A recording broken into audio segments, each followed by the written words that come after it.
আবারও চলে এলাম তোমাদের সামনে একটা মিনি ব্লগ নিয়ে। তো আমি সকালবেলা উঠেই রান্নাঘরে গেছি, আর রান্নাঘরে গিয়ে রান্নার কাজ শুরু করতে হবে। জানোই তো সকাল থেকেই একদম আমাদের সময় নেই।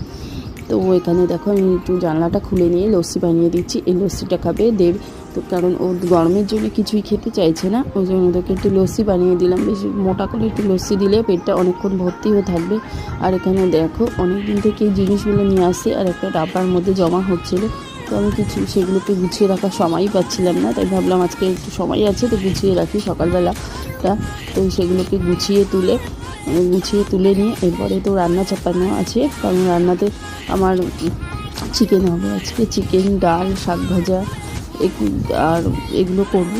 তো এখানে আমি চাটনিটা চাপিয়ে দিয়েছি আর শাক ভাজাটা একদিকে বসিয়ে দিয়েছি। আর এখানে দেখো চিকেনটা রয়েই গেছে প্লাস্টিকে, ওটাকে এখনও ধুয়ে পরিষ্কার করে তারপরে করতে হবে। অনেকদিন পর কলমি শাক খাচ্ছি।